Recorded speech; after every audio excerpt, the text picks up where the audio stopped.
আউযুবিল্লাহি মিনাশ শাইতানির রাজীম। বিসমিল্লাহির রহমানির রহিম। সালাতু সালামু আলাইকা ইয়া রাসূলুল্লাহ, সালাতু সালামু আলাইকা ইয়া হাবিবাল্লাহ, সালাতু সালামু আলাইকা ইয়া সাইয়্যিদুল মুরসালিন, সালাতু সালামু আলাইকা ইয়া খাতামান নবিয়্যিন। আজকের এই ইফতার মাহফিলে যারা উপস্থিত হয়েছেন, সম্মানিত ভাই ও বোনেরা, হিজবুত তাওহীদ আন্দোলনের বিভিন্ন পর্যায়ের দায়িত্বশীল ভাইয়েরা এবং অন্যান্য মেহমান যারা আছেন, সবাইকে আন্তরিক সালাম ও মোবারকবাদ। সালামু আলাইকুম ওয়া রাহমাতুল্লাহি ওয়া বারাকাতুহু। আমি আমার আলোচনার শুরুতেই সালাম জানাবো আমাদের মহামান্য ইমামুজ্জামানের প্রতি, যার উসিলায় এই মহাসত্যের সন্ধান আমরা লাভ করেছি। আমাদের ইমামুজ্জামানকে জানাই সালাম। আল্লাহ রাব্বুল আলামিন আসমান, জমিন, গ্রহ, নক্ষত্র, বৃক্ষরাজি, তরুলতা সব তিনি সৃষ্টি করেছেন। তিনি মানুষকেও সৃষ্টি করেছেন। অন্যান্য সৃষ্টিকে আল্লাহ বলছেন কুন, হও, হয়ে গেছে। কিন্তু মানুষকে সৃষ্টি করছেন আল্লাহ নিজ হাতে। কোনো কিছুকে আল্লাহ বলেননি যে তোমরা আল্লাহর খলিফা। এই মানুষকে আল্লাহর খলিফা।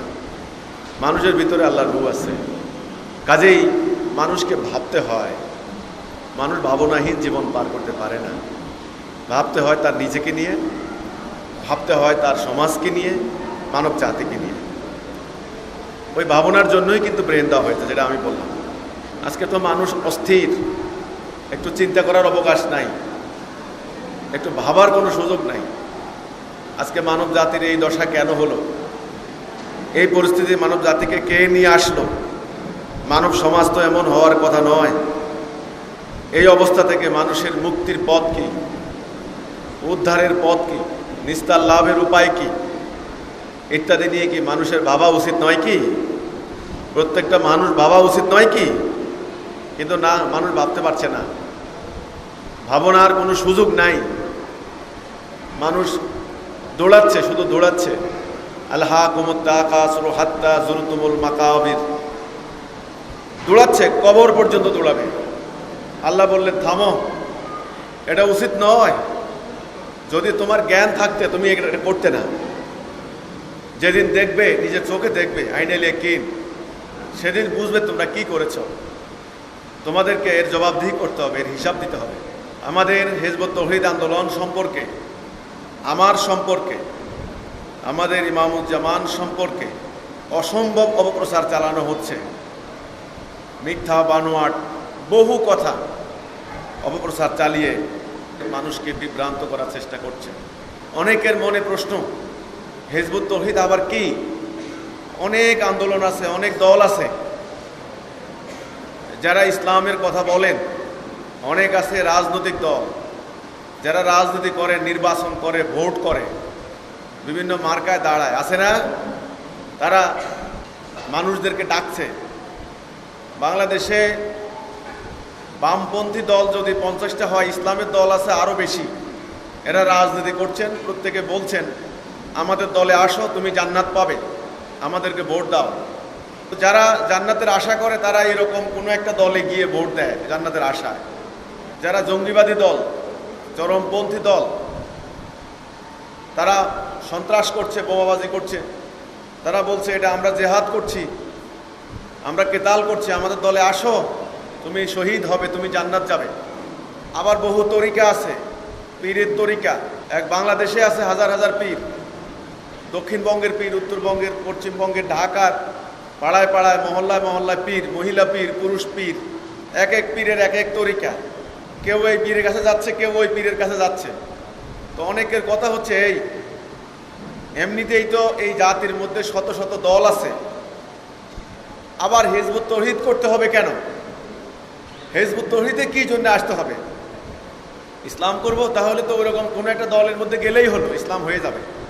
সেদিন আমাকে ফেসবুকে একজনে প্রশ্ন করলেন যে আপনাদের কথাবার্তা তো যা শুনি, কোরআনের কথা বলেন, হাদিসের কথা বলেন, সব তো দেখি কথা ঠিক আছে, কিন্তু আসলে আপনারা কি চান, আপনাদের উদ্দেশ্যটা কি, এটা বুঝলাম না। ওনাদের বিভিন্ন ব্যাপারে খটকা লাগে। যে অন্য অন্য মাহফিলে, অন্য অন্য সমাবেশে, ইসলামী জলসায় সেখানে মেয়ে মানুষকে দেখে না, মেয়েরা থাকে পর্দার আড়ালে। আমাদের এখানে নারী পুরুষ একসঙ্গে বসে ওনারা সমাবেশ করছেন। বলে এরকম তো দেখি নাই, ইসলামের আলোচনা নারী পুরুষ একসঙ্গে আলোচনা করছেন, এটা আবার কোন ধরনের ইসলাম? আবার কেউ কেউ আমাকে দেখে বলেন ইমাম মানে একটা জুব্বা থাকবে, লম্বা পাগড়ি থাকবে, দাড়ি থাকবে, হাতে একটা লাঠি থাকবে, উনি আল্লাহ আল্লাহ করে আসবেন, এটা হচ্ছে ইমাম। বলে ইমাম, এটা কোন ধরনের ইমাম? লেবাস নাই, ওই রকম নাই, এটা তো আমাদের ধারণার সঙ্গে মিলাইতে পারছি না। এ ধরনের নানা ধরনের প্রশ্ন, নানা ধরনের কৌতূহল হিজবুত তৌহিদ সম্পর্কে আছে। তো আমি আপনাদেরকে বলবো, আপনারা এসব বিষয়ে যদি জানতে চান তবে আপনাদেরকে শুনতে হবে। আল্লাহ রাব্বুল আলামিন পবিত্র কোরআনের প্রথম যে আয়াতটা নাযিল করলেন, ইকরা বিইসমি রাব্বিকাল্লাযী খালাক, পড়ুন আপনার প্রভুর নামে যিনি আপনাকে সৃষ্টি করেছেন। নবী করিম সাল্লাল্লাহু আলাইহি সাল্লাম বলেছিলেন আমি তো পড়তে পারি না। আবার বলা হয়েছিল পড়ুন, তিনি বলেছিলেন আমি তো পড়তে পারি না। এইভাবে 3 বার। তারপরে জিবরাইল আমিন ওনাকে আলিঙ্গন করলেন, ওনার দৃষ্টি খুলে গেল, উনি পড়তে লাগলেন, বুঝতে লাগলেন। তাহলে সর্বপ্রথম আয়াতটা হলো পড়ো। পড়ো মানে কি? মানুষ পড়ে কেন? জানার জন্য। আল্লাহ বললেন জানো, পড়ো। আরেকটা আয়াতে বললেন শোনো, এর মধ্যে যেটা উত্তম সেটা গ্রহণ করো। আরেক জায়গায় আল্লাহ বললেন দেখো। আরেক জায়গায় আল্লাহ বললেন উপলব্ধি করো। আরেক জায়গায় আল্লাহ বললেন চিন্তা করবে না তোমরা? আফালা তাআকিলুন, চিন্তা করবে না? এই যে চিন্তা করার জন্য বলা হচ্ছে, পড়ার জন্য বলা হচ্ছে, দেখার জন্য বলা হচ্ছে, উপলব্ধি করার জন্য বলা হচ্ছে। তারপরে সিদ্ধান্ত। না জেনে, না বুঝে, না শুনে একদিকে চলে গেলাম সব হবে না। মুমিন কখনো এটা বলতে পারে না, করতে পারে না। মুমিনের প্রতি আল্লাহর কতগুলি নির্দেশনা রয়েছে, এটা আপনারা জানেন না? হে মুমিনগণ, তোমাদের কাছে যদি কোনো ফাসিক কোনো সংবাদ নিয়ে আসে, তোমরা যাচাই বাছাই করবে ওটা ঠিক কিনা। যদি তা না করো, পরবর্তীতে কোনো সম্প্রদায়ের ক্ষতি করে ফেলতে পারো তোমাদের অজ্ঞতাবশত, তবে এটার জন্য তোমাদের পস্তানো লাগতে পারে। বলেন নাই? কাজেই সর্বপ্রথম কর্তব্য হচ্ছে জানবে, শুনবে। ক্রিকেট খেলা দেখার সময় 10 ঘন্টা 12 ঘন্টা দাঁড়িয়ে দাঁড়িয়ে দাঁড়িয়ে দাঁড়িয়ে কোথায় সিডনি, কোথায় মেলবোর্ন, কোথায় লন্ডন, এখানে বসে বসে হাততালি দিচ্ছে খালি। বলটা কিভাবে মারে, কিভাবে ছক্কা, কিভাবে চার, মানে কত মনোযোগ। 6 বছর পরে জিজ্ঞাসা করেন বলতে পারবে যে অমুক প্লেয়ার এইভাবে বল মারছিল, এইভাবে মনোযোগ। কিন্তু ওই ক্রিকেটের বল শান্তি অশান্তির প্রশ্ন না, এটা সাময়িক একটু আনন্দ পাইলেন, এই আর কি। যেই জিনিসটা জান্নাতের প্রশ্ন, আপনার দুনিয়াতে শান্তি অশান্তির প্রশ্ন, সেই জিনিসটা কেমন সময় দিয়ে শোনা দরকার, কেমন মনোযোগ দেওয়া দরকার। দুর্ভাগ্যজনক আমাদের সেই অবস্থা নাই। এটা দায়ী মূলত আমরা নিজেরাই। আমরা ইসলামকে সেইভাবে বাস্তবসম্মতভাবে আপনাদের সামনে পর্যন্ত উত্থাপন করতে পারি নাই। এই জন্য পুরো মানব জাতি আজ আপনারা ইসলাম সম্পর্কে আপনাদের আগের মতো আর আগ্রহ নাই। কাজেই আমাদের বক্তব্য আগে শুনেন, তারপরে যাচাই বাছাই করবেন আমরা কি বলছি, আমাদের কথাগুলি যুক্তিসঙ্গত কি না, আমাদের কথাগুলি হাদিস কোরআন মোতাবেক কি না। তারপরে আমাদের ব্যাপারে সিদ্ধান্ত নিতে পারবেন, কোনো অসুবিধা হবে না। কতগুলি প্রশ্ন করব আলোচনার সুবিধার জন্য, আপনারা আমাকে সহযোগিতা করবেন। আল্লাহ কয়জন? একজন। রাসূল কয়জন? শেষ নবী। তিনি যেই কিতাব নিয়ে আসছেন, শেষ কিতাব কয়টা? তিনি যেই জাতি তৈরি করলেন উম্মতে মুহাম্মাদি, কষ্ট করে গাছের লতা পাতা খেয়ে, মার খেয়ে, শত্রুর আঘাতে আঘাতে জর্জরিত হয়ে উম্মতে মুহাম্মাদি, ওইটা কয় খণ্ড ছিল? 9 খণ্ড, অখণ্ড, এক জাতি, এক আল্লাহ, এক রাসূল, এক কিতাব, এক জাতি আমরা মুসলমানরা আজকে কয় খণ্ড হয়েছি? জান্নাতে যাওয়ার পথ কয়টা আপনারা বলুন? জান্নাতে যাওয়ার জন্য এই যে এক একজন এক এক দিকে যাচ্ছেন, কেউ মাজারে যাচ্ছেন, পীরের কাছে ধর্ণা দিচ্ছেন, কেউ জঙ্গিবাদী দলে যাচ্ছেন, বোমা মারছেন, কেউ অপরাজনীতি করছেন, নির্বাচন করছেন, কেউ কোনো কিছু করছেন না, ঘরের দরজা বন্ধ করে খালি তাহাজ্জুদ নামাজ পড়ছেন, জান্নাত চলে যাবেন। এই যে এক একজন এক এক দিকে জান্নাতের রাস্তা নির্ধারণ করেছেন, প্রকৃত পক্ষে জান্নাতের রাস্তা কয়টা? সূরা ফাতিহার মধ্যে আল্লাহ বললেন, ইহদিনাস সিরাতাল মুস্তাকিম, সহজ সরল পথে আল্লাহ আমাদেরকে হেদায়া দাও। গায়রিল মাগদুবি আলাইহিম ওয়ালাদ-দাল্লিন, ভুল পথ, দালালা, যেই পথে মানুষ পথভ্রষ্ট হয়েছে, দালালা হয়েছে, ওই পথে নয়। তাহলে জান্নাতের পথ কয়টা? একটা।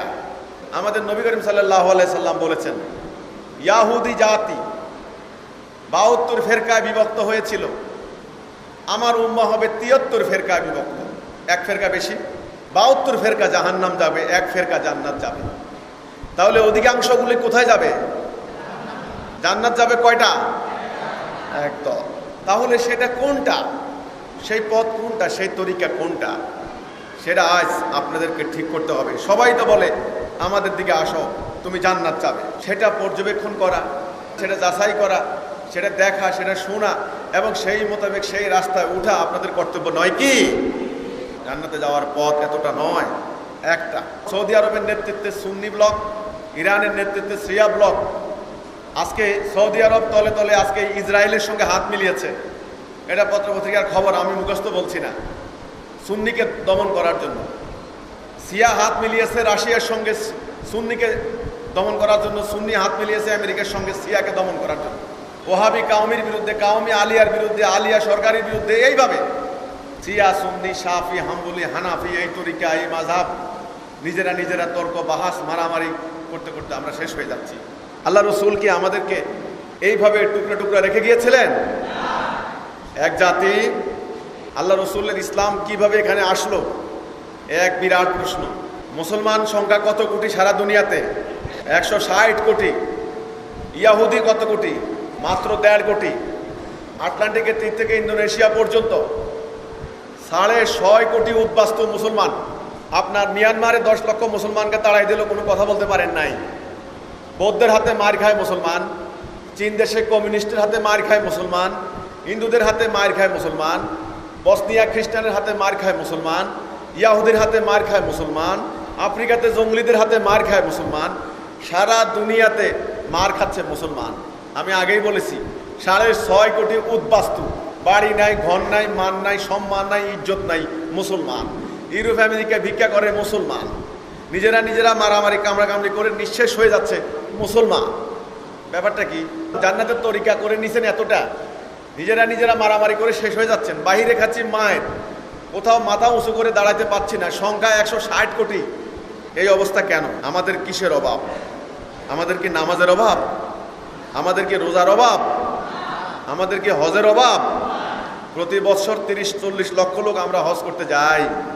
আমাদের নামাজের অভাব নাই। পাড়ায় পাড়ায় মসজিদ, আগে 1খান মসজিদ, এখন হয়েছে 10খান মসজিদ। লেবাসের অভাব নাই। লক্ষ লক্ষ আলেম, লক্ষ লক্ষ মুফতি, মুফাসসির, আইনজ্ঞ, বিশেষজ্ঞ, হাফেজে কোরআন, আল্লামা, শায়েখ, পীর, পীরের মুরিদ, লক্ষ লক্ষ কোটি কোটি। তাইলে কিসের অভাব? এই প্রশ্নের জবাব কি আমাদের জানা দরকার নয় কি? কষ্ট করে আপনি নামাজ পড়ছেন, গভীর রাত্রে তাহাজ্জুদ পড়ছেন, এই যে সারা দিন না খেয়ে থাকছেন, রোজা রাখছেন, এটা কষ্ট আছে কেন? আল্লাহ বলেছেন সওয়াব হবে, হাসরের দিন জান্নাত যাবেন, এই আশা। নবী করিম সাল্লাল্লাহু আলাইহি সাল্লামের এই হাদিসটা একটু মনে করেন। রসুল বলেছিলেন সময় আসবে মানুষ তাহাজ্জুদ পড়বে, ঘুম নষ্ট করা হবে, মানুষ রোজা রাখবে, না খেয়ে থাকা হবে, তার রোজা হবে না, তাহাজ্জুদ পড়বে, ঘুম নষ্ট করা হবে। কেন? এই আমলটা কেন হবে না? এত কষ্ট করে তাহাজ্জুদ হবে না, এত কষ্ট করে রোজা রাখতেছেন, হবে না, কারণটা কি? দুনিয়াতে খাচ্ছেন মায়ের। রসুল নিজেই বলে গেছেন, দস্তরখানে বসলে একজন আরেকজনকে যেমন ডাকে, ঠিক তেমনি তোমাদেরকে সকল জাতি মিলে হত্যা করার জন্য একত্রিত হবে। কার কথা? রাসূল আল্লাহর কথা। ইরাক আক্রমণের সময় বলে সাদ্দাম হোসেনের কাছে মারণাস্ত্র আছে। সাদ্দাম বলে ভাই আমার কাছে অস্ত্র নেই, আমার মাফ করে দে। বলে না, তোর কাছে আছে। সারা দুনিয়া থেকে সৈন্যবাহিনী গেল, মাটির সঙ্গে মিশাই দিল। বুশ আর বুশের পোলা বলে কি, তোমরা কেউ না আসলে আমরা একা যাবো, জাতিসংঘের ভোটের কোনো তোয়াক্কা করি না। সবাই মিলে গেল, কারণ এখানে দুনিয়া এখন চলছে মাইট ইজ রাইট। দুনিয়ার কোনো এখন ন্যায় অন্যায়ের কোনো বালাই নাই।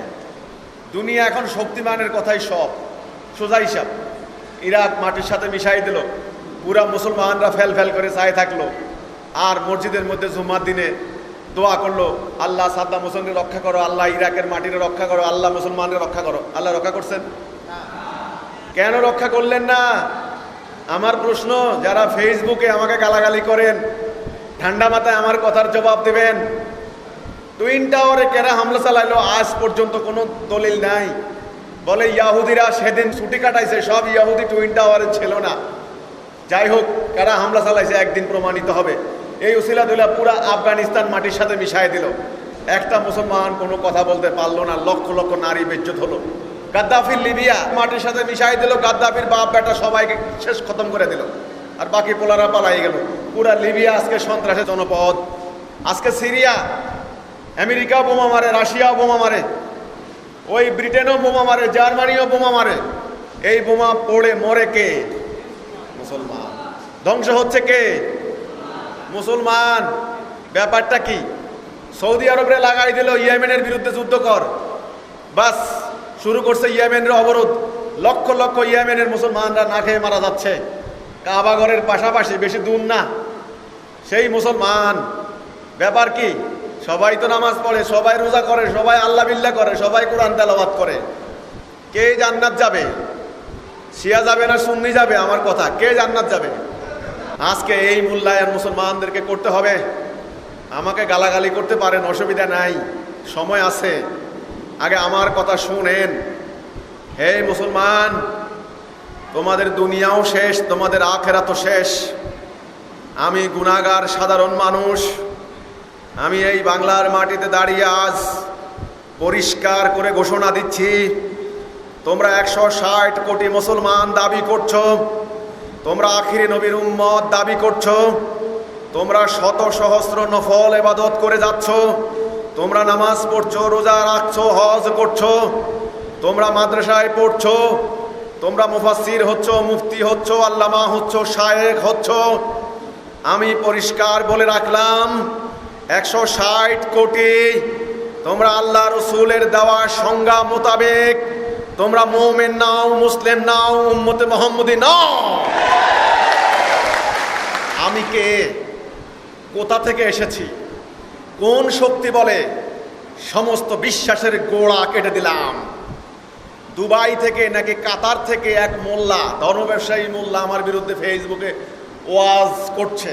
ওয়াজের মধ্যে আমি শুনলাম আমি নাকি মানুষের মনের ভিতরে সন্দেহ ঢুকাই দিচ্ছি, হতাশা ঢুকাই দিচ্ছি। মুসলমান তোমাদের ঈমান নাই এ কথা বলে হতাশা ঢুকাই দিচ্ছি।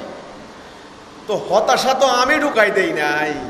তোমাদের যদি দৃষ্টি থাকতো, তোমাদের যদি আকল থাকতো, তোমাদের যদি বেজ্জত হওয়ার আত্মসম্মান বোধ থাকতো, তবে তোমরা এরকম কথা বলতে না, এরকম কথা বলতে না। আগে এক জায়গায় আসো। কিভাবে আসবে? কেন তোমাদের এই পরিণতি? তাহলে মুসলমানদের এই দুর্গতি কারণ তারা আল্লাহ রসুলের ইসলাম থেকে সরে গিয়েছেন। আমি আজ থেকে 1400 বছর আগে আমার নবী করিম সাল্লাল্লাহু আলাইহি সাল্লামের দরবারে যদি আপনাদেরকে নিয়ে যাই, ঐতিহাসিকরা বলেন, আমি আমার মুখস্থ কথা বলছি না, সিরাত গ্রন্থ খুলে দেখেন, হাদিস খুলে দেখেন, নবী করিম সাল্লাল্লাহু আলাইহি সাল্লাম এবং ওনার সাহাবায়ে কেরাম সেখানে কি শিয়া সুন্নি ছিল? এত তাফসির গ্রন্থ ছিল? তাফসিরে জালালাইন, তাফসিরে কুরতুবি, তাফসিরে সাইদি, তাফসিরে মদুদি, তাফসিরে মুফতি শফি, তাফসিরে এইটা, তাফসিরে সেইটা। হায় রে তাফসির, ঘরে ঘরে তাফসির। নবী যখন বিদায় নেন তখন সব মিলিয়ে 5 লাখ কি 7 লাখ হবে, এই হচ্ছে সংখ্যা। কিন্তু ইস্পাত কঠিন ঐক্যবদ্ধ জাতি, আমাদের উপরে চোখ তুলে তাকানোর হিম্মত কারো ছিল না। আমরা সবাই ছিলাম এক জাতি, আমরা হুকুম মানতাম আল্লাহর, আমরা ছিলাম আল্লাহর খাতায় মুমিন। আল্লাহ আমাদেরকে সাহায্য করেছেন, নসর দিয়েছেন।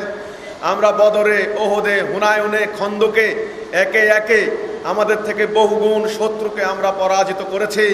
তারপরে রসুল চলে যাওয়ার পর আমরা আজদানাইনে, ইয়ারমুকে, বন্ডনবীদের দমন অভিযানে, ইয়ামামা যুদ্ধে, শত শত হাজার হাজার যুদ্ধে আমরা আমাদের থেকে বহুগুণ অস্ত্রে, শক্তিতে, সংখ্যায় বহুগুণ সৈন্যকে পরাজিত করেছি, করি নাই?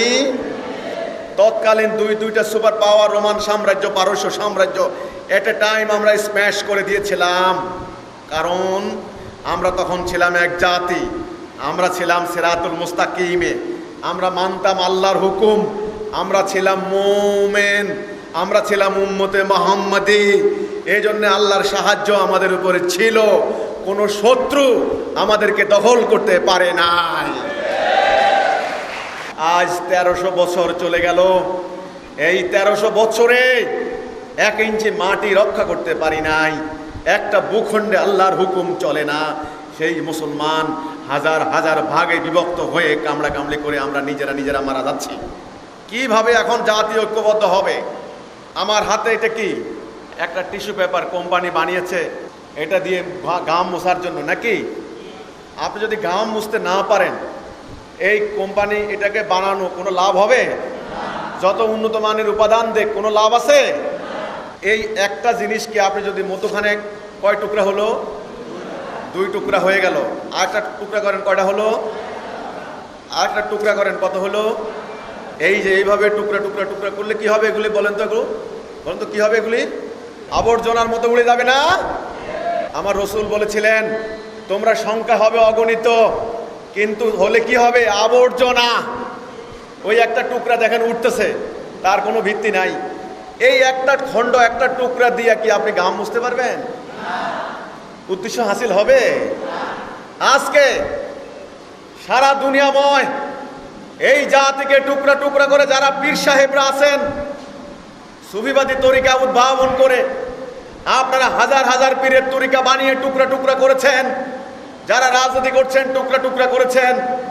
আপনারা যারা জঙ্গিবাদী দলে টুকরা টুকরা করেছেন, পুরো উম্মাটাকে হাজার হাজার টুকরা করে আপনি বলেন আমি ঠিক, ও কাফের, ওই টুকরা বলে আমি ঠিক, তুই কাফের। আসলে আপনি হচ্ছেন সেই মহাজাতির ছোট্ট একটা টুকরা মাত্র। এই টুকরা দিয়ে যেমন কিচ্ছু হয় না, তেমনি আপনি যত বড় পীরের মুরিদ হন না কেন, আপনি যত বড় ধর্মীয় দল হন না কেন, আপনি যত বড় মাদ্রাসা হন না কেন, ওই ছোট্ট টুকরা দিয়ে আল্লাহ রসুলের কোনো উদ্দেশ্য হাসিল হবে না।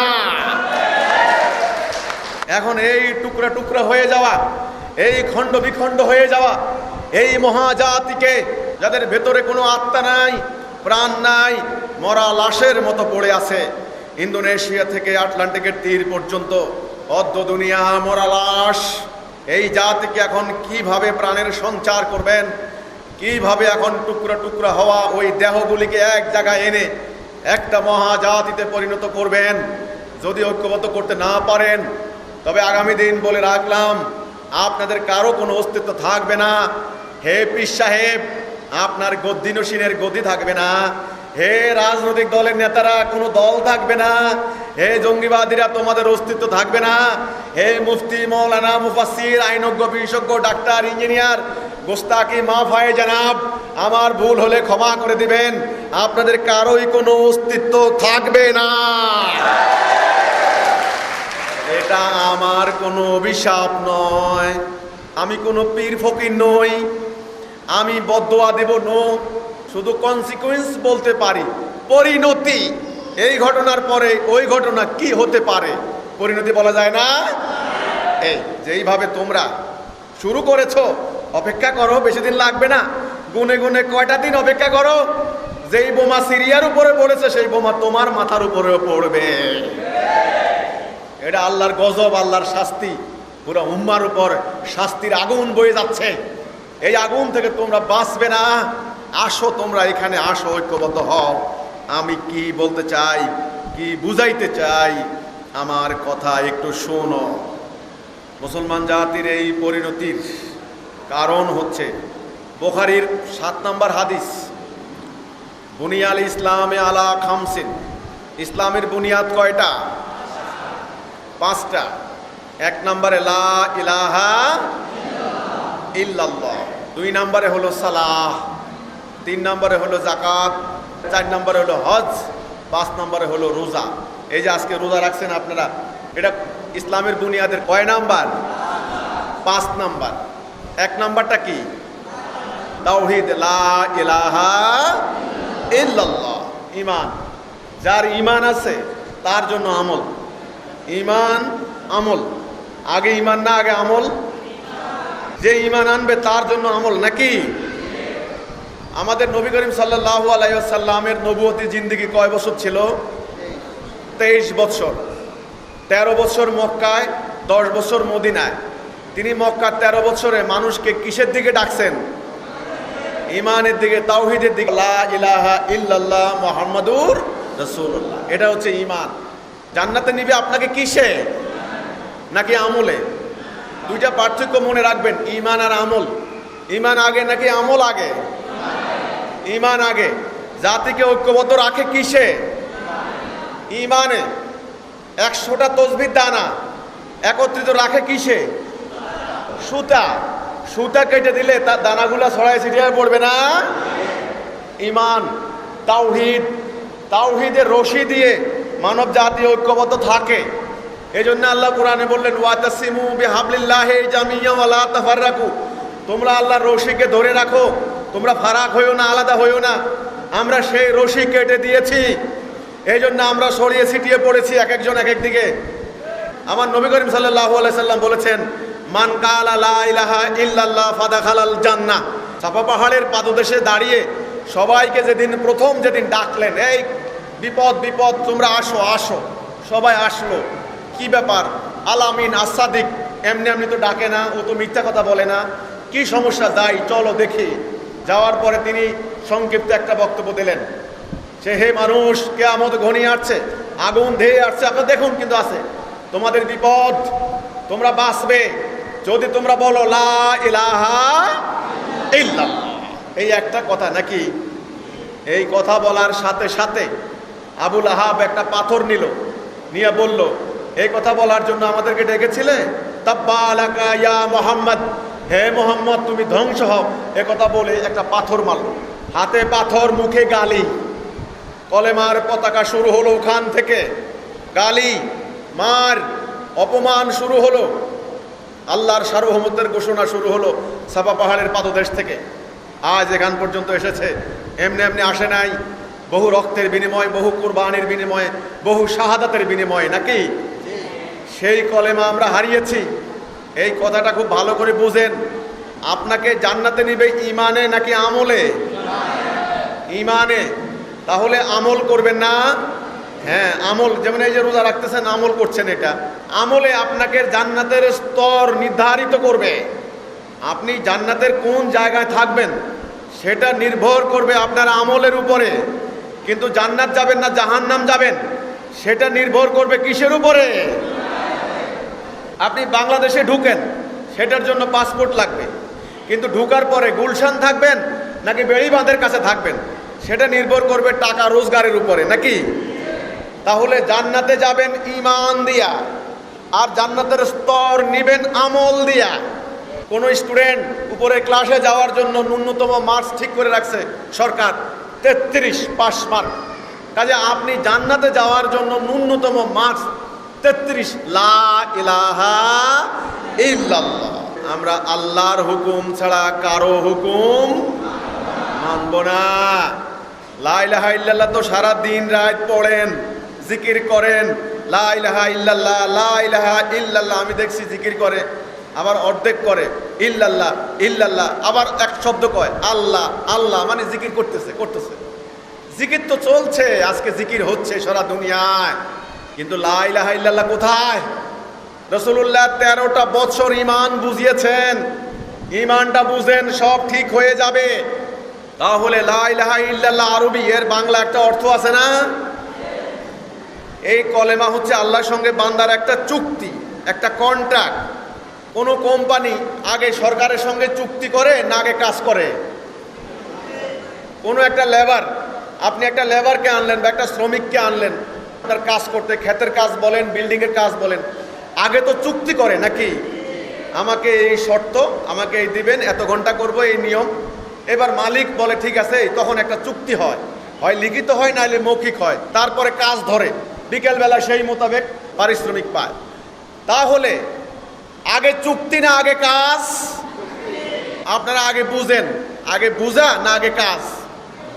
এটা লেখার জন্য, এটা ঘাম মোছার জন্য। তো আগে আপনি কি কাজ করবেন না আগে বুঝবেন? আগে আমল না আগে বুঝা? বুঝার পরেই তো আপনি ঘাম মুছবেন নাকি? না বুঝলে, উল্টা পাল্টা বুঝলে কি হবে জানেন? এটা দিয়ে লিখবেন, এটা দিয়ে ঘাম মুছবেন, আমল ভুল হবে। এটার নাম আকীদা। সমস্ত আলেমরা একমত ছিলেন, আকীদা ভুল হলে ঈমান ভুল, ঈমান না থাকলে আমল ভুল। তিনটা: আকীদা, ঈমান, আমল। আকীদা মহামূল্যবান জিনিস। আকীদা মানে হলো কোনো কিছু জানা, বুঝা, কম্প্রিহেন্সিভ কনসেপ্ট, এটা আকীদা। বুঝে শুনে ঈমান আনা, তারপরে সেই মোতাবেক আমল করা। তাহলে আগে কন্ট্রাক্ট, আগে আল্লাহর সঙ্গে চুক্তি হবে নাকি আগে আমল করব? কোনটা? আগে চুক্তি। সেই চুক্তিটা হলো, আল্লাহ, আমরা আমাদের জীবদ্দশায় আমাদের ব্যক্তি, পরিবার, সমাজ, রাষ্ট্র, আইন কানুন, দণ্ডবিধি, অর্থনীতি, শিক্ষানীতি, কোনো জায়গায় আল্লাহ আমরা তোমার হুকুম ছাড়া অন্য কারো হুকুম মানব না। এই চুক্তিটার নামই হচ্ছে লা ইলাহা ইল্লাল্লাহ। সকল নবী রাসূলরা এই কলেমা নিয়ে এসেছেন। বাবা আদম, মা হাওয়া যখন পৃথিবীতে আসলেন, তখন ওনারা চিন্তিত, বিতকম্পিত, ওনাদের কি অবস্থা হবে। শয়তান প্ররোচনা দিল, বাবা আদম ভুলে গেলেন। ওই কথাটা মনে আছে তো, হাযিহি শাজারাতা ফাতাকুনা মিনাজ জালিমিন, এই গাছের নিকট যাবে না, তবে তোমরা জালেম হয়ে যাবে। আমরা যখন জান্নাতে ছিলাম, আমরা কোথায় ছিলাম? আরে বলুন না, আমাদের বাড়ি কোথায়? হায় হায়, বাড়িও ভুলে গেছে। এটাই বলেছিল ইবলিস, আমি তোদের বাড়ি ভুলাই দেব। আমরা বাড়ি ভুলে গেছি। আপনারা আজকে এখানে এসেছেন, আপনাদের একটা বাসা বাড়ি আছে না? সেখানে আবার রাত্রে যাবেন না? যদি কেউ কোনো একটা কিছু খাইয়ে আপনাকে রাস্তা ভুলিয়ে দিতে পারে, আপনার কি পরিণতি হবে আপনি চিন্তা করেন।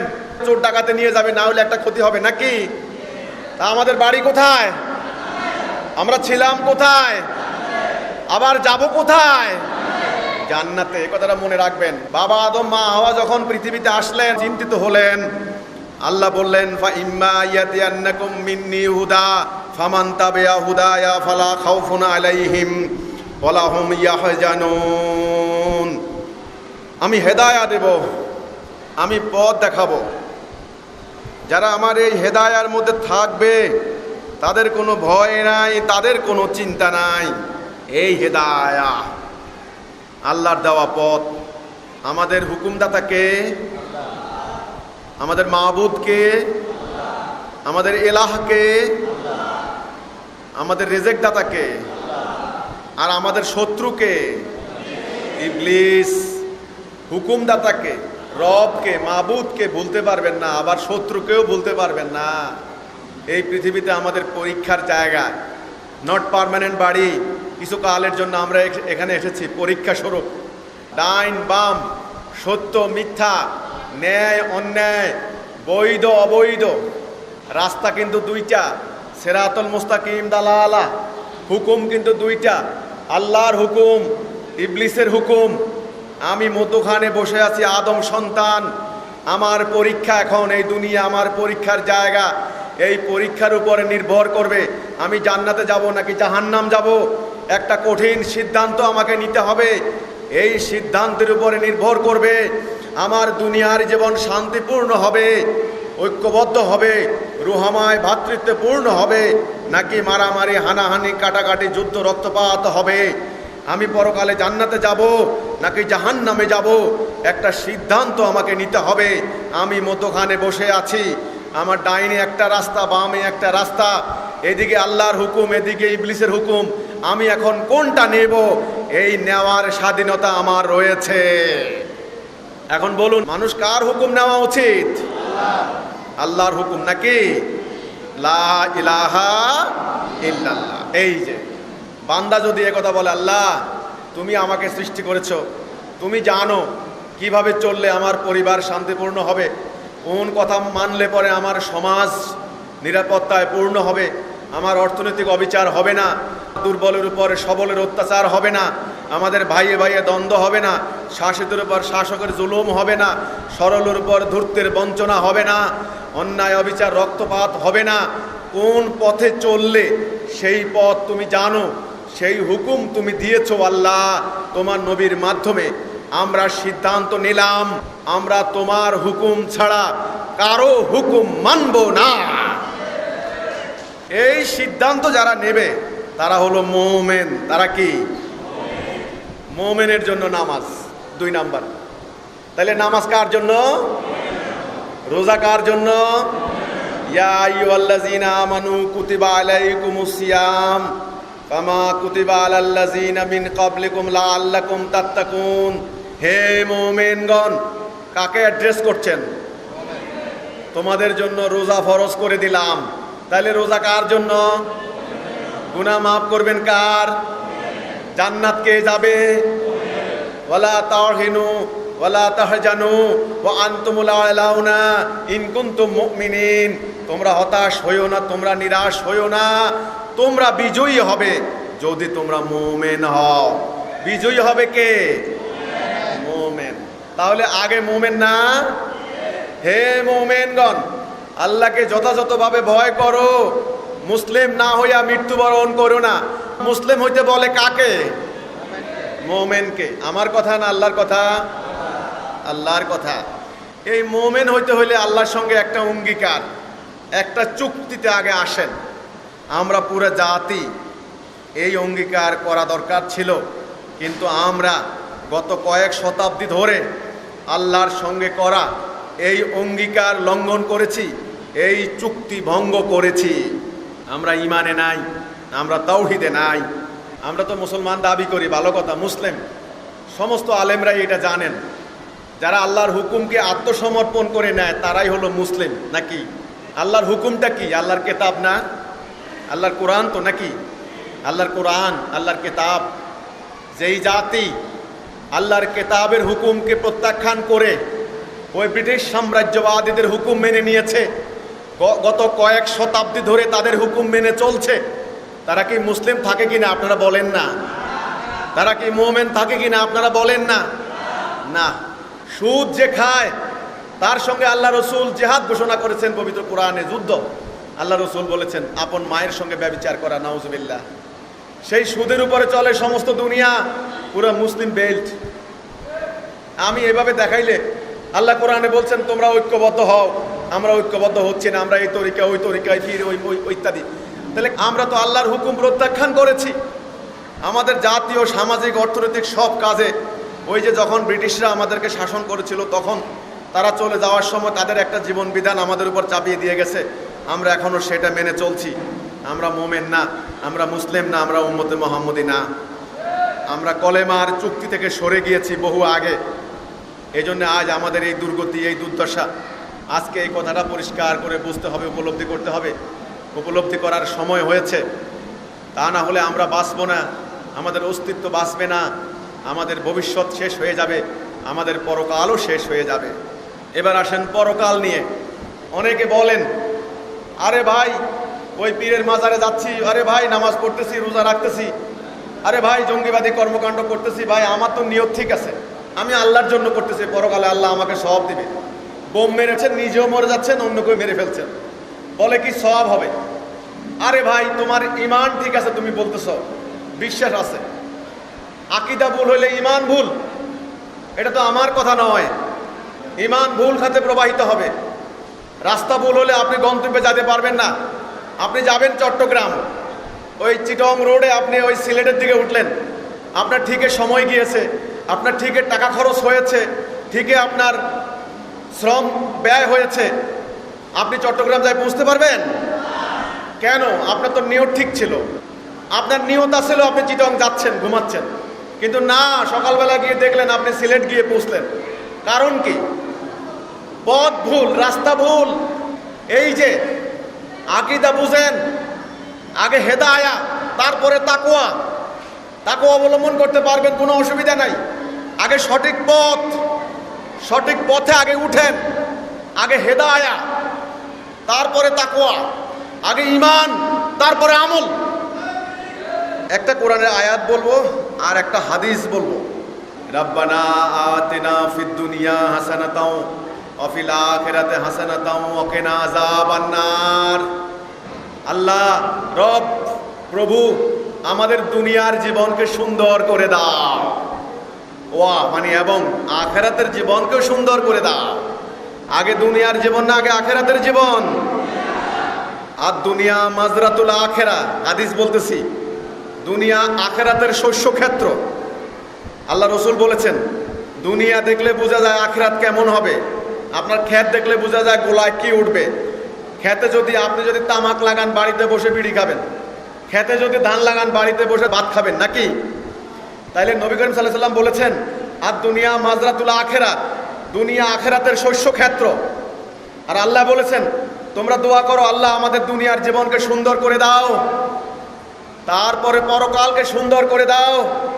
আগে দুনিয়ার জীবন, এই দুনিয়ার মানুষ, আমার বাবা মা আদম হাওয়ার সন্তান, আমারই ভাই বোন, সাদা কালো তামাটে লম্বা, উত্তরের দক্ষিণের পূর্বের পশ্চিমের, হিন্দু মুসলমান বৌদ্ধ খ্রিস্টান, যেই ধর্মের পরিচয় দিচ্ছেন না কেন, এই দুনিয়াকে আগে সুন্দর করেন। এই দুনিয়াতে আপনার খেলাফতের দায়িত্ব হচ্ছে আপনার মূল ইবাদত। আল্লাহ রাব্বুল আলামিন পবিত্র কোরআনে বললেন, ওয়াইজা ক্বালা রাব্বুকা লিল মালাইকাতি ইন্নী জাইলুন ফিল আরদি খলিফা। স্মরণ করো সেই মুহূর্তের কথা, আমি যখন মালায়েকদেরকে বললাম পৃথিবীতে আমি আমার খলিফা পাঠাইতে চাই, ফিল আরদ, এই পৃথিবীতে, এই দুনিয়াতে। তাহলে আপনি খলিফা কোথায়, আখিরাতে না দুনিয়াতে? আপনার ইবাদত কি আখিরাতে নাকি দুনিয়াতে? আগে আখিরাত না আগে দুনিয়া? আগে দুনিয়া সুন্দর করেন। দুনিয়া সুন্দর করার জন্যই নবী করিম সাল্লাল্লাহু আলাইহি সাল্লামের এত সংগ্রাম, এত যুদ্ধ, এত রক্তপাত, সাহাবীরা এত রক্ত দিয়েছেন, এত শহীদ হয়েছেন।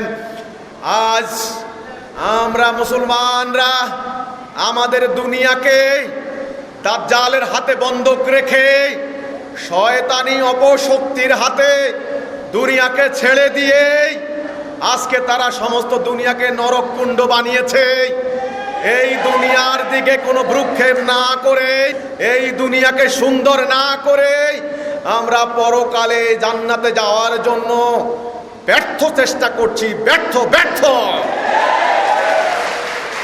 আমার নবী করিম সাল্লাল্লাহু আলাইহি ওয়াসাল্লামের দিকে তাকান, ইসলাম বুঝবেন। ইসলাম বুঝার জন্য ওই মৌলবী, ওই পীর, ওই অমুক তমুকের দিকে তাকাবেন না।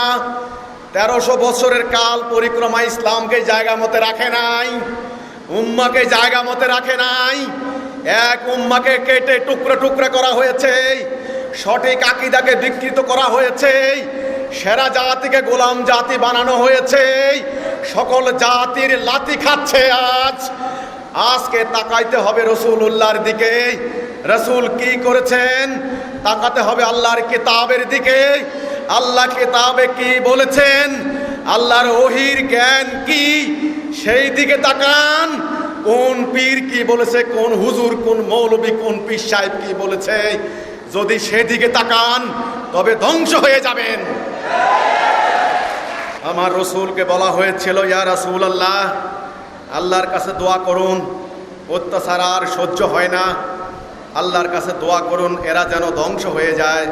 তিনি কাবা ঘরের দেওয়ালে হেলান দিয়ে বসা ছিলেন, সোজা হয়ে বসলেন, বলেছিলেন, আমি দোয়া করব ধ্বংস হয়ে যাওয়ার জন্য, অপেক্ষা করো, সময় বেশি বাকি নাই। দেখবে একা একটা মেয়ে মানুষ রাতের অন্ধকারে হেঁটে যাবে সানা থেকে হাদরামাউত, স্বর্ণ অলঙ্কার পরিহিত অবস্থায়, সুন্দরী মেয়ে মানুষ, আল্লাহ এবং বন্যযন্ত্র ভয় ছাড়া কোনো ভয় থাকবে না। রাসূলুল্লাহ কি ধ্বংসের দোয়া করছিলেন? তিনি একা একটা মেয়ে মানুষকে স্বর্ণ অলঙ্কার পরিহিত অবস্থায় রাতের অন্ধকারে যাওয়ার জন্য এমন নিরাপত্তা নিশ্চিত করেছিলেন, করেন নাই? ওইটার নাম ইসলাম। যে আরব জাতির পেটে ভাত ছিল না, তারা ঘরে ঘরে সমৃদ্ধ হয়ে গেল। যে আরব জাতি নিজেরা মারামারি করত, তারা ঐক্যবদ্ধ হয়ে গেল। যে আরব জাতি ছিল ভীরু কাপুরুষ, সেই আরব জাতি দুর্ধর্ষ যোদ্ধা হয়ে গেল। জ্ঞানে বিজ্ঞানে সামরিক শক্তিতে তারা পৃথিবীর শিক্ষকের আসনে আসীন হয়ে গেল। ঘরে ঘরে ছিল দাসত্ব ব্যবস্থা। আল্লাহ রসুল দাসত্ব ব্যবস্থা নির্মূল করে দিলেন। দাসকে তিনি মুক্ত করলেন, নিজের পুত্র বলে ঘোষণা করলেন, সেনাবাহিনীর প্রধান বানালেন। মক্কা বিজয়ের দিন হযরত বেলালকে ডাকলেন। এই বেলাল কোন বেলাল? নিপীড়িত নির্যাতিত বেলাল, পেটে ভাত নাই, গায়ে পোশাক নাই, কথা বলার কোনো অধিকার নাই। ওই অভিজাত, ওই উন্নত নাসিকা সম্পন্ন তথাকথিত অভিজাত শ্রেণীর অত্যাচারে জর্জরিত ছিলেন বেলাল।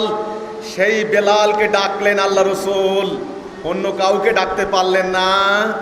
আজান দেওয়ার দরকার হয়েছে, পাথরের উপর উঠাইতে পারতেন না, তিনি কেন কাবার উপরে উঠালেন? কাবা, সমস্ত মুমিনরা সেজদা করে যে কাবাকে সামনে রেখে, আল্লাহর ঘর কাবা। আল্লাহ রসুল বললেন বেলাল কাবার উপরে উঠো। বেলাল কাবার উপরে উঠলেন, বললেন আজান দাও। আল্লাহু আকবার বলে বেলাল আজান দিলেন। ইতিহাস সাক্ষী হয়ে গেল।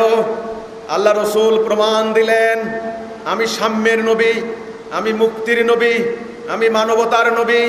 আমার টাইটেল হচ্ছে রহমাতাল লিল আলামিন। আমি রহমত বরকত প্রতিষ্ঠা করার জন্য এসেছি। হে মানুষ, তোমরা দেখো, ধর্ম ব্যবসায়ীরা আমার বিরুদ্ধে অপপ্রচার চালিয়েছে, আমি নাকি তাদের ধর্মকে ধ্বংস করতে এসেছি। আজ তোমরা দেখো, আমি প্রমাণ দিয়েছি, মানুষ ঊর্ধ্বে, মানবতা ঊর্ধ্বে। মানুষের সম্মান কাবার ঊর্ধ্বে, মুমিনের সম্মান কাবার ঊর্ধ্বে। এই কথা বলতেও আমার কলিজা কাঁপে। মুমিনের সম্মান কাবার ঊর্ধ্বে। কোন কাবা? আল্লাহর ঘর কাবা। সেই কাবার উপরে দাঁড়ালেন বেলাল রাদিয়াল্লাহু তাআলা আনহু। আপনারা সেই মুমিন হন। আল্লাহ রসুল কেন আসলেন এটা জানার নাম আকীদা। আগে ভালো করে জানেন, জানার পরে আমল করেন। না জেনে আমল করবেন, ইমানকে হাইজ্যাক করা হয়েছে। এক একজন এক এক দিকে ইমানকে নিয়ে গেছে।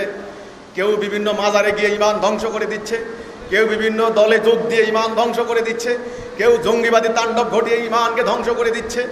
মানুষের ইমান হাইজ্যাক হয়ে যাচ্ছে। আল্লাহর উপকার হচ্ছে না, উম্মার কোনো উপকার হচ্ছে না, মানব জাতি কোনো মুক্তি পাচ্ছে না। তাহলে আমি এতক্ষণ যেটা বোঝানোর চেষ্টা করলাম, আগে দুনিয়া না আগে আখেরাত? আগে দুনিয়া। এই দুনিয়াতে আপনি খেলাফতের কাজ করবেন, এই দুনিয়া আপনি আল্লাহর খলিফা, তবে আপনি জান্নাত যাবেন। আপনি কার খেলাফত করবেন? আল্লাহর না ইবলিসের? হুকুম মানবেন কার? আল্লাহর না ইবলিসের? রাস্তা কোনটা? সিরাতুল মুস্তাকিম না দালালা? সিরাতুল মুস্তাকিম, তাই না? সেটার নামই হচ্ছে লা ইলাহা ইল্লাল্লাহ। আল্লাহর হুকুম ছাড়া কারো হুকুম মানব না। ইসলাম এই জন্য এসেছে। ইসলাম এসেছে মানুষকে ঐক্যবদ্ধ করার জন্য, বিভক্ত সৃষ্টি করার জন্য নয়। ইসলাম এসেছে মানুষের অভাব দূর করে দেওয়ার জন্য, অভাব সৃষ্টি করে দেওয়ার জন্য নয়। খায়রা উম্মতি উখরিজাত লিন-নাস তা'মুরুনা বিল মা'রুফ ওয়া তানহাউনা আনিল মুনকার। আল্লাহ কোরআনে বলছেন, আল্লাহর কিতাবের কথা বলছি, আমার কথা নয়।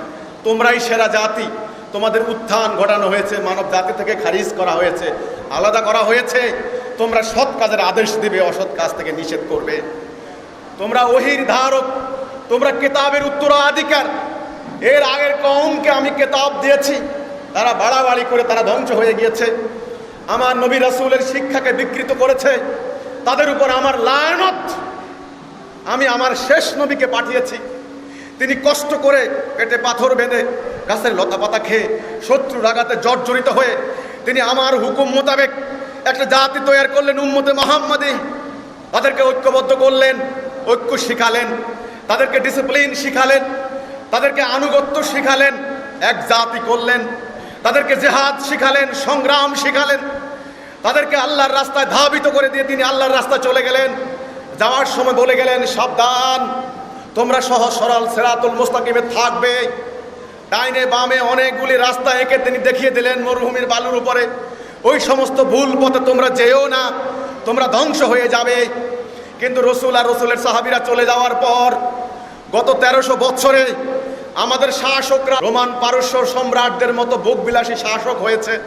সুলতানরা, তারা উমাইয়া আব্বাসী মারামারি কামড়াকামড়ি করেছে। আর আমাদের আলেম পণ্ডিতরা ওই কেতাবের হাদিসের ওই সূক্ষ্মাতি সূক্ষ্ম ব্যাখ্যা বিশ্লেষণ করে করে বিরাট বিরাট কেতাব রচনা করেছে, নফল সুন্নত নিয়ে বাড়াবাড়ি করেছে, হাজার হাজার জাল হাদিস তৈরি করেছে। আর আমাদের ইরান থেকে বিকৃত সুফিবাদ ঢুকেছে, সংগ্রাম ত্যাগ করে ঘরের দরজা বন্ধ করে আত্মার ঘষা মাজা করে আল্লাহর রাস্তায় চলে যাওয়ার কোশিশ করেছে। এই অবস্থা করে এক উম্মাকে হাজার হাজার ভাগে ভাগ করেছে, লক্ষ্য ভুলিয়ে দেওয়া হয়েছে, সংগ্রামী জাতিকে অন্তর্মুখী করেছে, সাহসী জাতিকে ভীরু কাপুরুষ করেছে। যেই জাতি ছিল ঐক্যবদ্ধ সেই জাতিকে আজকে টুকরা টুকরা করেছে, আজকে বাড়াবাড়ি করেছে। মঙ্গল থেকে উড়ে এসে হালাকু খান আমাদেরকে কচু কাটা করলো, আমাদের মাথা দিয়ে পিরামিড বানালো, আমাদের হুঁশ হয় নাই, আমরা আবারও সেই ফেরকা মাযহাব নিয়ে মারামারি করলাম, ঐক্যবদ্ধ হলাম না। আল্লাহর শাস্তি আসলো, ব্রিটিশরা আমাদেরকে দখল করলো, 300 বছর আমাদেরকে গোলামির জিনজিরে আবদ্ধ করলো। আমরা শিক্ষাহীন দীক্ষাহীন পশু পর্যায়ে নেমে গেলাম, লেখা নাই পড়া নাই কিচ্ছু জানে না। আমাদের আলেমরা ফতুয়া দিলেন ইংরেজি শিখা হারাম, অঙ্ক শিখা হারাম, বিজ্ঞান শিখা হারাম, বাস হারাম হয়ে গেছে হারাম। আজ বিরাট জনগোষ্ঠী অজ্ঞ, না জানে ইতিহাস, না জানে কিছু জানার দরকার নাই। হুজুরকে টাকা দিলে আপনি জান্নাত যাবেন, অসুবিধা কি? বাস শিখাই দিছে আমাকে টাকা দাও, জান্নাত চলে যাবে। জান্নাত কারো বাপ দাদার নয়, জান্নাত আল্লাহর। আল্লাহ জান্নাত সাজিয়ে রেখেছেন মুমিনের জন্য। গোলাম হয়ে গেলাম। তারপরে আটলান্টিকের 30 থেকে বুশ বাপ বেটা আইসা আবার জবাই করলো। ওই জবাই আর আগের মতো না, আগে তো তলোয়ার, এখন বোমা। এখন বোমা, বাস বোমা মাইরা ধ্বংস করে দিচ্ছে, আর কোনো কথা নাই। হায়রে মুসলমান, গত 1300 বছরে এই তোদের পরিণতি, এটা তো আমাদের হওয়ার কথা ছিল না। আমাদের একটা জীবন বিধান আছে না, আল্লাহর কেতাব আছে না? আমরা কি ওদের কাছে ভিক্ষা মাগার দরকার আছে? আমাদের একটা গাইডলাইন আছে না, সিরাতুল মুস্তাকিম আছে না? আমাদের একজন উত্তম আদর্শ আছেন না, উসওয়াতুন হাসানা, নবী করিম সাল্লাল্লাহু আলাইহি সাল্লাম। তাহলে আমাদের এই দশা হলো কেন? এর কারণ হচ্ছে এই আকীদা, আমাদের কনসেপ্ট ইসলাম সম্পর্কে আমাদের আকীদা উল্টে গিয়েছে। এক শ্রেণীর আলেম সকল আলেম নন, আলেম 2 প্রকার, হক্কানি আলেম, সত্যনিষ্ঠ আলেম, মোমেন আলেম, যাদের জ্ঞানকে মানবতার কল্যাণে কাজে লাগে, যারা আল্লাহর রাস্তায় সংগ্রাম করেন সত্য প্রতিষ্ঠার জন্য, অন্যায়ের সঙ্গে আপোষ করেন না, তারা হলেন সত্যনিষ্ঠ আলেম। আর যারা ধর্ম ব্যবসায়ী আলেম, ধান্দাবাজ আলেম, স্বার্থপর আলেম, যারা জনগণের মধ্যে বিভেদ বিভক্তি সৃষ্টি করে দিয়ে জঙ্গিবাদী ফেতনা উস্কে দিয়ে জাতিকে ধ্বংস করে দিচ্ছেন, ওই সমস্ত ধর্ম ব্যবসায়ী আলেমরা আজকে আমার বিরুদ্ধে নেমেছেন, আমাদের ইমামুজ্জামানের বিরুদ্ধে নেমেছেন। তারা জনগণের মধ্যে এই প্রচারণা চালাচ্ছে যে এই লোকের কথা শুনবেন না, মানে আমার কথা, ও আরবি জানে না, ও কি মাদ্রাসা পড়েছে, ও ইসলামের কথা কি বলে। আমি এতক্ষণ আপনাদেরকে যে কথাগুলি বললাম, এগুলি আল্লাহ রসুলের কথা বলি নাই? এগুলি কি যুক্তির বাহিরে কথা বলছি? এগুলি কি জাহান্নামের কথা বলছি? জান্নাতে যাওয়ার কথা বলি নাই? তাহলে আমি কলেজ বিশ্ববিদ্যালয়ে পড়েছি বলেই আমি কি ইসলামের কথা বলতে পারি না? আমার কি অধিকার নাই? ইসলাম কি সার্বজনীন নয়? সবার জন্য নয়? আল্লাহর কোরআন কি খালি একটা নির্দিষ্ট গোষ্ঠীর জন্য এসেছে? পুরো মানব জাতির জন্য নয় কি? তাহলে তাদের এই দৃষ্টিভঙ্গি কেন? আসল কথা হচ্ছে এই, জনগণ যেন আমাদের কথায় না আসে, এটাই তাদের মূল ষড়যন্ত্র, আর কিচ্ছু নয়। সম্মানিত অতিথিবৃন্দ, আমাদের মুসলমানদের মুখ্য কর্তব্য হচ্ছে এই, শিয়া, সুন্নি, শাফি, হাম্বলি, হানাফি, এই তরিকা ওই তরিকা, এই পীর ওই দল, এই মত এই ফেরকা ইত্যাদি ভুলে গিয়ে সবাই একটা মঞ্চে আসা, একটা প্ল্যাটফর্মে আসা, একটা জায়গায় আসা, নাকি? এই একটা জায়গায় আসার জন্য সূত্র হচ্ছে একটা। নবী করিম সাল্লাল্লাহু আলাইহি সাল্লাম যেই সূত্র প্রয়োগ করেছেন, ওই আরবের ওই আয়ামে জাহিলিয়াতের ঐক্যহীন মানুষগুলোকে ঐক্যবদ্ধ করছেন কি দিয়া? লা ইলাহা ইল্লাল্লাহ। এই সূত্র ছাড়া কোনো সূত্র আছে? আর কোনো সূত্র নাই। এই সুতা দিয়ে এখন ঐক্যবদ্ধ করতে হবে। ঐক্যবদ্ধ হলে পরে একসঙ্গে 2টা লাভ হবে, 2টা। 1 নাম্বার, আমরা হয়ে যাব সেরা জাতি। আজকে আমি চ্যালেঞ্জ দিলাম, 24 ঘন্টার ভিতরে যদি মুসলমান ঐক্যবদ্ধ হতে পারে, দুনিয়াবাসী তোমাদেরকে স্যালুট দিবে। আমি চ্যালেঞ্জ দিলাম, যদি আমার এই কথা সত্য না হয় আমি গোলামি করব, তওবা করব। যদি তোমরা ঐক্যবদ্ধ হতে পারো, দুনিয়াবাসী 24 ঘন্টার ভিতরে তোমাদেরকে স্যালুট দিবে। এক নাম্বার লাভ, দুনিয়াতে বাঁচবেন, সেরা জাতি হবেন, সমস্ত শক্তি হবে আপনাদের, ঘরের দরজা খুলে ঘুমাবেন, কোনো ভয় থাকবে না। একটা মেয়ে মানুষ, সুন্দরী, নববধূ, হিন্দু বুঝি না, মুসলমান বুঝি না, হেঁটে যাবে, ইজ্জত হারানোর কোনো ভয় নাই, সম্পদ হারানোর কোনো ভয় নাই, এমন নিরাপত্তা হবে, জঙ্গিবাদের কোনো ভয় নাই। আজকের সরকার মাদকের বিরুদ্ধে যুদ্ধ ঘোষণা করেছেন।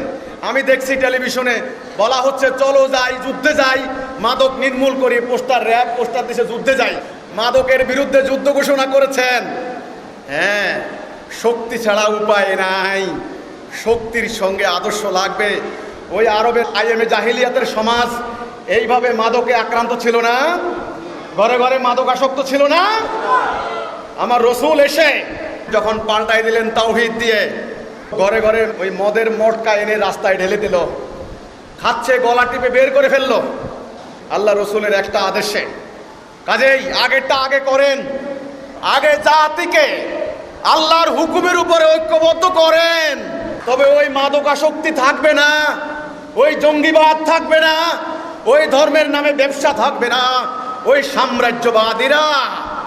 তোমরা আমার ইরাকের উপর হামলা চালাচ্ছ, সিরিয়া ধ্বংস করে দিয়েছ, আফগানিস্তান ধ্বংস করে দিয়েছ, এই বাংলার মাটির দিকে দৃষ্টি দিও না। এই বাংলার মাটিতে সত্য এসে গেছে। যদি আমরা ঐক্যবদ্ধ হতে পারি, সাম্রাজ্যবাদীরা এই মাটিতে তাদের কালো থাবা বিস্তার করতে পারবে না।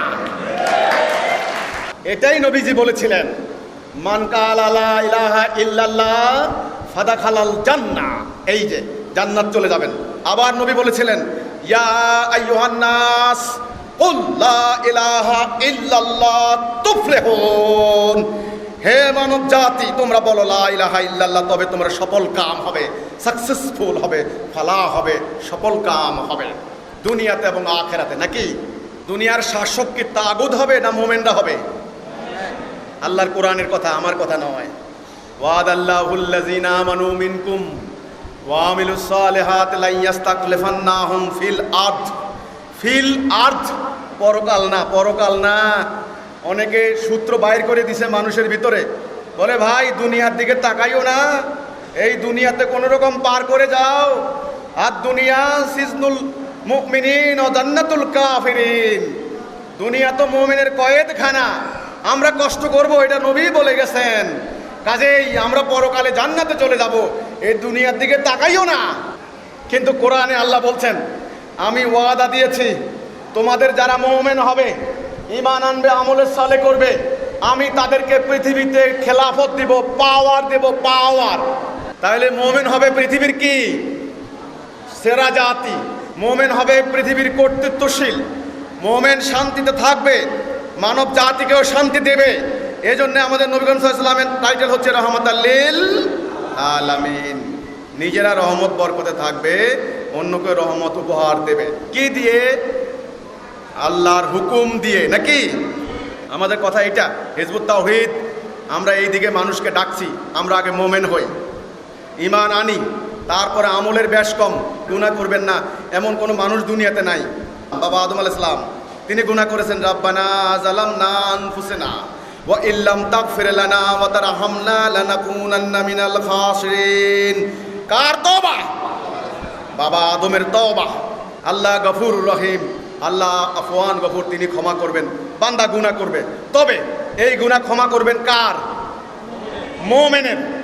তাহলে আমার বক্তব্যের সামারি, আমরা রাস্তা কিন্তু দুইটা, আল্লাহর রাস্তা, শয়তানের রাস্তা। আমরা কোন রাস্তা থাকবো? হুকুম দুইটা, আল্লাহর হুকুম, ইবলিসের হুকুম। আমরা কোন হুকুম মানবো? আল্লাহর হুকুম। নাকি লা ইলাহা ইল্লাল্লাহ, আল্লাহর হুকুম ছাড়া কার হুকুম মানবো না। এটা আমাদের জাতি হবে কয়টা? একটা। ওই জাতির ইমাম হবেন কয়জন? সকল ক্ষেত্রে সিদ্ধান্ত হবে কয়টা? একটা। আমরা জাতীয় জীবনে কার হুকুম মানবো? আমরা কি গোলাম জাতি না সেরা জাতি? দুনিয়া পার করার পরে পরকালে আমরা কোথায় যাব?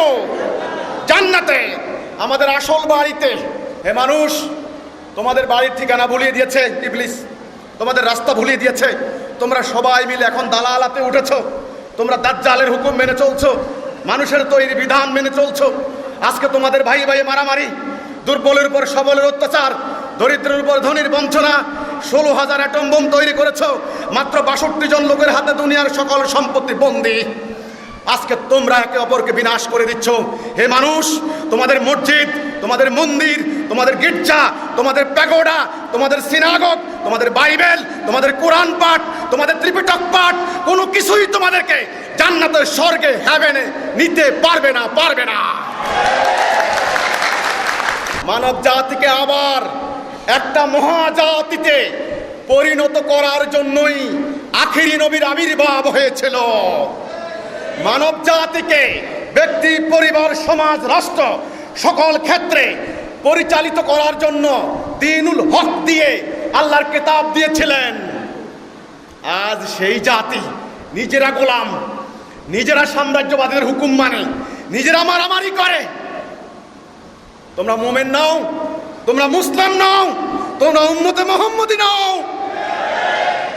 আল্লাহ রাব্বুল আলামিন, তুমি সাক্ষী আছো, আমি বজ্রনি না দেই মানব জাতির সামনে আজকে এই ঘোষণা দিয়ে গেলাম, তাদের ধ্বংস অনিবার্য। তাদের সিদ্ধান্ত নেওয়ার সময় বেশি বাকি নাই। তাড়াতাড়ি তারা সিদ্ধান্ত নিক, তারা কি বাঁচবে নাকি ধ্বংস হবে। আর তাদের আলেমরা অহংকার স্ফীত হয়ে গিয়েছেন। অনেক এলেম জানেন, ঠিক আছে, অনেক এলেম জানেন, আমার আপত্তি নাই। মাদ্রাসায় পড়ে জীবনের বিরাট এক সময় ব্যয় করে কষ্ট করে আপনারা মুখস্থ করেছেন, তাহলে দয়া করে আমার এই কথা শুনুন। আমার রসুল বলেছিলেন, সময় আসবে ইসলাম শুধু নাম থাকবে, কি নাম, কামের মধ্যে নাই। কোরআন শুধু অক্ষর থাকবে। আজকে অক্ষর মুখস্থ করা হচ্ছে, তাফসির করা হচ্ছে, ওয়াজ করে টাকা কামাই করছেন। মুফাসসির নাম লেখেন, মুফতি নাম লেখেন, অক্ষর সোনার হরফে লেখা, জকজকে তকতকে ছাপানো হরফে, প্রতিটা ঘরে ঘরে কোরআন। কোরআনের কোনো হুকুম চলে না, কোনো বিধান চলে না। আল্লাহ নবী বলেছেন, আমি বলি নাই, মসজিদগুলি হবে লোকে লোকারণ্য, সেখানে হেদায়া থাকবে না। হেদায়া নাই। হেদায়া মানে সঠিক পথ, রাইট ডাইরেকশন, লা ইলাহা ইল্লাল্লাহ। এই তাওহীদ নাই, নামাজ পড়ে যাচ্ছেন। মাসাজিদুহুম আমিরাতু ওয়া হিয়া খারাবু মিনাল হুদা। ইমারত জাঁকজমকপূর্ণ এসি মসজিদ, টাইলসের মসজিদ, সোনার গম্বুজ, ওই মসজিদের মুসল্লিদের হেদায়া নাই, ঈমান নাই। আসমানের নিচে নিকৃষ্ট হবে তাদের আলেম সমাজ। তারা ফিতনা সৃষ্টি করবে, সেই ফিতনা তাদের দিকে ধাবিত হবে। ওই ফিতনা সৃষ্টিকারী আলেমদের ব্যাপারে রাসূলুল্লাহ বলেছেন, আমার কথা নয়। কাজেই আজ মূল্যায়ন করতে হবে, পুনর্মূল্যায়ন করেন, আত্মসমালোচনা করেন। যারা গালাগালি করছেন আমাকে, অশ্লীল অশ্রাব্য ভাষায় গালাগালি, তোমার কাছ থেকে কিসের ইসলাম শিখবো? তুমি ইয়াহুদির দালাল, খ্রিস্টানের দালাল। এতদিন বলেছে খ্রিস্টানের দালাল, এখন বলে সরকারের দালাল। সরকারের দালাল কেন বলে জানেন? কারণ সরকারি দলের কিছু লোক আমার মঞ্চে আসেন, পুলিশ ডিপার্টমেন্টের কিছু কর্মকর্তা আমার অনুষ্ঠান পাহারা দেন। তো একজন দেশের নাগরিক হিসেবে আমার অনুষ্ঠান পাহারা দেওয়া কি অন্যায় নাকি ন্যায়?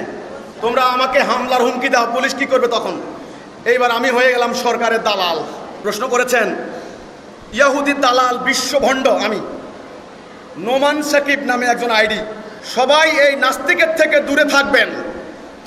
শোনেন আমার বিরুদ্ধে কি সমালোচনা। তার মধ্যে কোনো সুন্নতি বা ইসলামী কোনো আদর্শ নাই। এরা মূলত মানুষকে ধোঁকা দিয়ে নিজেদের স্বার্থ হাসিল করতে চায়। কুতুবউদ্দিন নামে একজন বলছে, আপনি রসুলের সুন্নত পালন করুন, আপনি নারী পুরুষকে এক কাতারে দাঁড়াতে চাচ্ছেন, নারী পুরুষকে মিটিং করছেন কেন? এটা কোন ধরনের ইসলাম?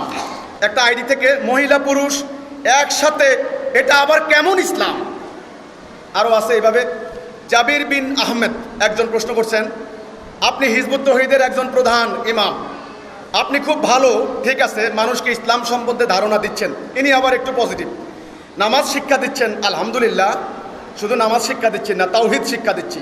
কিন্তু আমি একদিন দেখলাম আপনি কিছু মহিলাদেরকে নিয়ে এই মসজিদের ভিতরে ইসলাম নিয়ে আলোচনা করছেন, পুরুষ নারী একসাথে মসজিদে বসে আপনার কথা শুনলো, এটা কি ঠিক?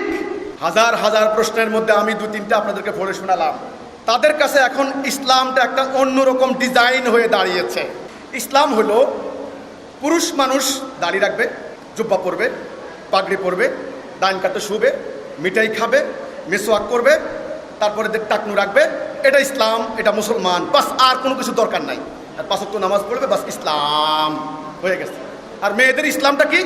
আপাত মস্তক কালো কাপড় দেখে ঘরের ভিতরে থাকবে, তসবিহ সুবহানাল্লাহ সুবহানাল্লাহ বলবে, বাস, মুসলমান, ইসলাম। এই হচ্ছে ইসলামের কনসেপ্ট। ইসলামকে এইভাবে কনফাইন করা হয়েছে, বাক্সবন্দি করা হয়েছে। ইসলাম কি শুধু এটা? ইসলাম হচ্ছে মানব জীবনে আল্লাহর দেওয়া হুকুম কার্যকরী করে মানুষের জীবন থেকে অর্থনৈতিক অবিচার, রাজনৈতিক অবিচার, যুদ্ধ, মহাযুদ্ধ বন্ধ করে দিয়ে শান্তি, ন্যায়, সুবিচার প্রতিষ্ঠা করা, নাকি? সেটা কোথায়? সে দায়িত্ব ওনারা ছেড়ে দিয়ে ওনারা আত্মার বিরুদ্ধে জেহাদ, বড় জেহাদ চালু করে দিয়েছেন। নামাজ জান্নাতের চাবি, মিথ্যা হাদিস চালু করে দিয়েছেন। হাদিস, তাওহীদ জান্নাতের চাবি, লা ইলাহা ইল্লাল্লাহ। একে একে খলিফাতুল মুসলিমিন, সেই খলিফার নাম দিয়েছেন কাপড় সেলাই না, ওর নাম দিয়েছে খলিফা। এইভাবে আল্লাহ রসুলের ইসলামকে সংকীর্ণ গণ্ডির মধ্যে আবদ্ধ করতে করতে করতে করতে আজ আমরা মুসলমানরা কয়েকটি দিবস পালন করি আর কিছু নফল সুন্নত করি, বাস, আমরা মুসলমান হয়ে গেছি। নারীদের সম্পর্কে এমন বৈরী ধারণা কেন মুসলমানদের? এটা তো কখনো ছিল না। এটা ষড়যন্ত্র, ষড়যন্ত্র। তোমরা মেয়েরা বাক্স থাকো, বাইরে হইবে না। আর তাদের মেয়েরা বৈমানিক হয়, তাদের মেয়েরা ট্যাঙ্ক চালায়, তাদের মেয়েরা স্পেসশিপ চালায়, রসায়নাগার চালায়। আর তোমরা চৌরাস্তার মুখে তোমাদেরকে ছেড়ে দিয়ে তোমরা দাঁড়িয়ে দাঁড়িয়ে কান্দো। এটা উম্মতে মুহাম্মদীর নারী নয়। নিজেকে পাল্টাও, জাতি বাঁচবে, সমাজ বাঁচবে, বংশধর বাঁচবে, ধর্ম বাঁচবে, না হলে কিচ্ছু বাঁচবে না। 1300 বছর এরা একটা নারীর ইজ্জত রক্ষা করতে পারে নাই।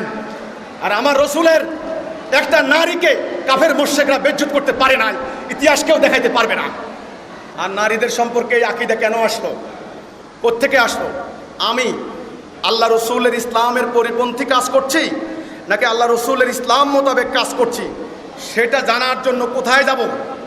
আল্লাহ রসুলের কাছে, নাকি? রসুল নারীদেরকে নিয়ে সামনাসামনি বসে আলোচনা করেছেন, করেন নাই? এই ইতিহাস মিথ্যা হলে আমি তওবা করব 70 বার। রসুল নারীদেরকে শিক্ষা দিলেন, রসুল নারীদেরকে যুদ্ধবিদ্যা শিখালেন, রসুল নারীদেরকে জেহাদের ময়দানে নিয়ে গেলেন, নেন নাই? নারীরা তাঁবুর খুঁটি দিয়ে পিটিয়ে সুশিক্ষিত রোমান সৈন্যদেরকে পরাজিত করেছে। মেয়েরা যুদ্ধের ময়দানে আহতদেরকে সেবা করেছে, হাসপাতাল পরিচালনা করেছে। মেয়েরা বাজার ব্যবস্থাপনা কন্ট্রোল করত। রসুল দায়িত্ব দিলেন, মদিনার বাজারে তলোয়ার নিয়ে নিয়ে মেয়েরা ঘুরত, কোন ব্যবসায়ী মাপে কম দেয়।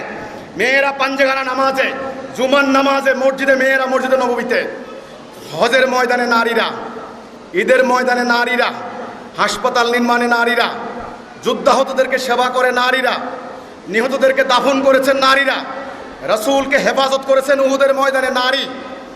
রসুল চলে যাওয়ার পর খাওলা বিনতে আজওয়ার নিজের ভাইকে শত্রুর হাত থেকে উদ্ধার করেছেন, শত্রুকে হত্যা করে, সেই নারী খাওলা রাদিয়াল্লাহু তাআলা আনহু। তাহলে আমি নারীদেরকে নিয়ে আলোচনা করছি, সভা করছি, সমাবেশ করছি, আমাদের নারীরা মসজিদে সালাহ করছে, এটা কি আমরা কি বেআইনি কাজ করছি? রসুলের সুন্নাহ পরিপন্থী কাজ করছি না আল্লাহ রসুলের নিয়ম মোতাবেক প্র্যাকটিস করছি? আমরা আল্লাহ রসুলের নিয়ম মোতাবেক। কাজেই আমাদের নারীরা, হে বোনরা, আমি আপনাদেরকে বলতে চাই, আমার যেমন 2টি পা রয়েছে, একটা পা কেটে দিলে আমি হাঁটতে পারবো না। নারী হচ্ছে সমাজের জন্য, পরিবারের জন্য, রাষ্ট্রের জন্য। কোনো সমাজ, কোনো সভ্যতা নারী ব্যতীত উন্নতি লাভ করতে পারে নাই। কাজেই যেই হাত দিয়ে, যেই মমতা দিয়ে আপনারা সংসার সামলাবেন, সেই হাত দিয়ে আপনারা যুদ্ধ করতে পারেন, সেই হাত দিয়ে আপনারা সমাজ চালাইতে পারেন। নারীদের যোগ্যতা রয়েছে, নারীদের অভিজ্ঞতা রয়েছে, নারীদের জ্ঞান রয়েছে, নারীদের বুদ্ধি রয়েছে, নারীদের সাহস রয়েছে, নারীদের হিম্মত রয়েছে, এই স্বীকৃতি যেই সমাজ দেয় না সেই সমাজের নাম জাহিলি সমাজ, ওই সময়ের নাম আইয়ামে জাহিলিয়াত।